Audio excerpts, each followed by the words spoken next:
আসসালামু আলাইকুম সুপ্রিয় দর্শক, কেমন আছেন সবাই? আশা করছি সকলে ভালো আছেন। আজকের ভিডিওতে আমরা ইউরোপের বলকানের দেশ নর্থ ম্যাসিডোনিয়া নিয়ে কিছু কথা বলবো। বর্তমান সময়ে বেশ কিছু ভাই আমাদের কাছে কমেন্ট করেছেন, ভাই নর্থ ম্যাসিডোনিয়াতে ঢুকতে চাচ্ছি। এই দেশটি মূলত বর্তমান সময়ে 2026 সালে আসলে কী পরিমাণে কর্মী নিতে পারে, নতুন করে এখন আসলে নর্থ ম্যাসিডোনিয়ার জন্য ফাইল দেওয়া যায় কিনা। তো আজকের ভিডিওটি বেশ গুরুত্বপূর্ণ, বুঝতেই পারছেন। অবশ্যই ভিডিওটি স্কিপ না করে আপনারা শেষ পর্যন্ত দেখবেন।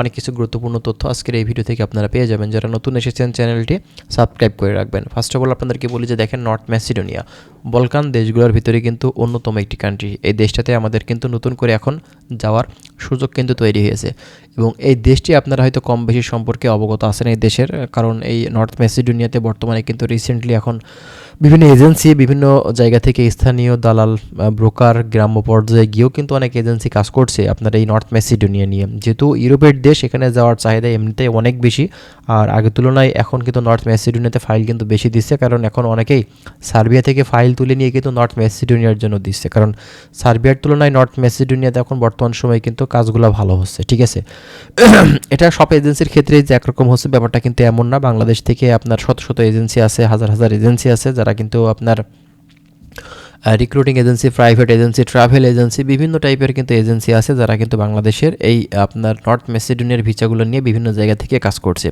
তো দেখেন 2026 সালে আপনার এই সময়টাতে যারা নতুন করে ফাইল দিতে চাচ্ছেন তাদের জন্য এই সময়টা কেন আসলে ভালো সময়, এর কারণ হচ্ছে আপনার সামনেই কিন্তু সামার, এবং এই সময়টাতে যারা ফাইল দিবে তাদের কিন্তু ভিসার রেশিওগুলো ভালো থাকবে, কর্মীগুলো নেওয়ার চাহিদা বেশি থাকবে, এবং আপনি নিশ্চিন্তে এই নর্থ ম্যাসিডোনিয়ার জন্য এখন কিন্তু আপনি ফাইল দিতে পারেন যদি ভালো মাধ্যম পেয়ে থাকেন।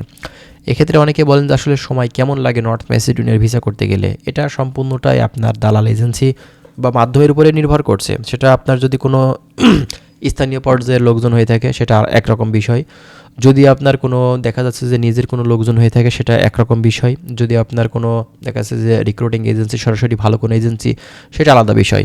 হ্যাঁ, এটা আপনার যে মাধ্যমটা দ্রুত সময়ে কাজ করবে, যে মাধ্যমটা ফাস্ট কাজ করবে, সব কাজগুলাই যে কোনো একটা এজেন্সি দ্বারাই কিন্তু প্রসেসিং করা হবে।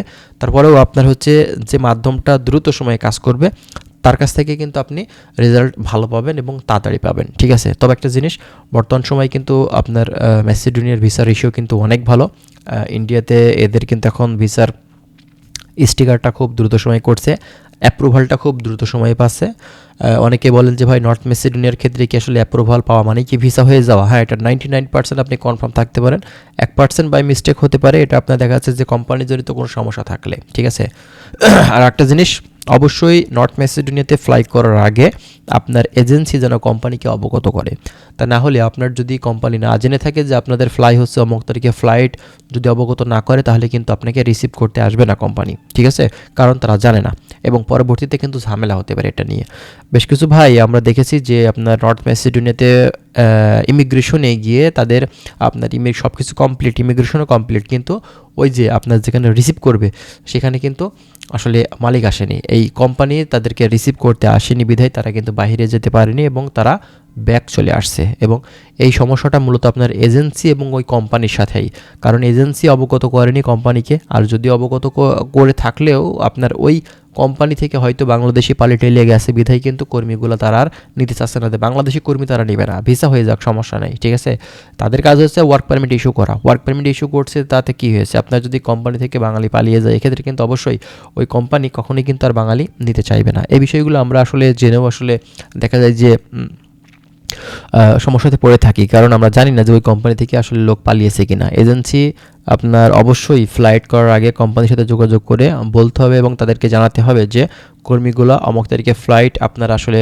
রেডি কিনা। ঠিক আছে, তো এই বিষয়ে অবশ্যই আপনার এজেন্সির সাথে কথা বলবেন যে কোম্পানিতে আপনার হচ্ছে কর্মীগুলো পাঠাচ্ছে সেই কোম্পানিতে আসলে ভালো কিনা, বিস্তারিত কোম্পানি সম্পর্কে জেনে বুঝে নেবেন কী কাজ।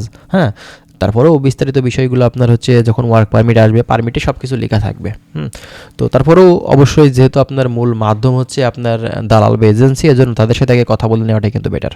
তো যাই হোক, যারা সার্বিয়া সম্পর্কে বা নর্থ ম্যাসিডোনিয়া সম্পর্কে, ইউরোপের বিভিন্ন দেশ সম্পর্কে আমাদের কাছ থেকে বিভিন্ন ধরনের তথ্যগুলো পেতে চাচ্ছেন, চ্যানেলটি সাবস্ক্রাইব করে রাখবেন। প্রতিনিয়ত আমরা চেষ্টা করবো আরও অনেক ধরনের তথ্যগুলো আপনাদেরকে দেওয়ার। ভালো থাকবেন। আজকের ভিডিওটি আমরা এখানে শেষ করছি। আল্লাহ হাফেজ।